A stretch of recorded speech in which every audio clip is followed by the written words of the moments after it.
જો પ્રવીણ રામનો દાવો સાચો હોય કે પરેશભાઈએ એને એમ કીધું કે હું આમ આદમીના બેઠક ઉપરથી આગળ વધવા માંગુ છું, તો એ અપરિપક્વતા થઈ ને. પેલા એને કીધું કે મારે લડવું છે, પછી કે મારે નથી લડવું, પછી મને કીધું હું કોઈ પાર્ટીમાં મને એટલે હું ભલે કોઈ આઇકોનિક નથી પણ ટૂંકમાં જાહેરમાં કીધું કે હવે મારે કોઈ ચૂંટણી લડવાની થતી નથી. તો સવાલ એ છે કે તમારું સ્ટેન્ડ નક્કી ન થાય ને એટલે જ આવી બધી કોમેન્ટનો તમારે સહારો લેવો પડે.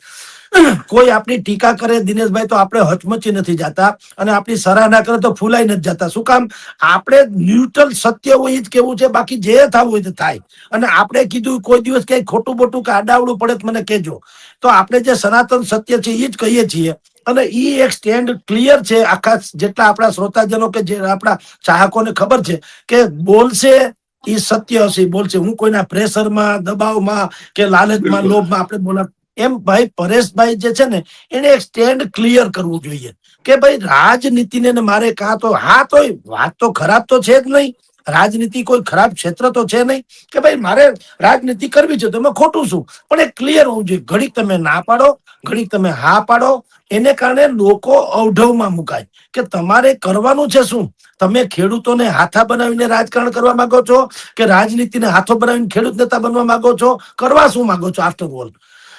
એટલે એ જે એની જે અસમંજસતા છે, જેને હું અપરિપક્વતા કહું છું, એ જો ઈ ભાઈ પ્રવીણ રામે કીધું દાવો સાચો હોય તો, કે પાછું પણ પરેશભાઈ એમ કીધું હોય કે મારે આમ આદમીના પ્લેટફોર્મ પરથી ગાંધીનગર જવું છે, તો આ મેં કીધું એમ દોધારી નીતિ કહેવાય. એક કોરથી એમ કે છે કે મારે પોલિટિક્સ કરવું નથી, મારે ખેડૂતોનું હિત જોવું છે, બીજી કોર હજી એને પાછી એવો કઈક ઈચ્છા હોય કે રાજનીતિમાં જાવો.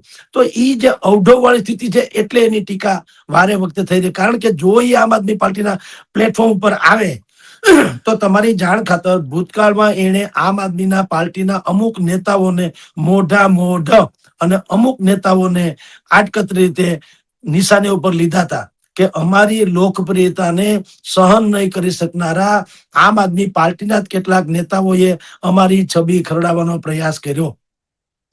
હવે જો એ પાછા આમ આદમી પાર્ટીમાં આવે તો જેની વિરુદ્ધમાં ભૂતકાળમાં પરેશ ગૌસ્વામી બોલ્યા હોય એને તો ન ગમે એ હકીકત છે, એટલે આ પ્રકારની કોમેન્ટનો મારો શરૂ થઈ ગયો હોય એવું માનું છું.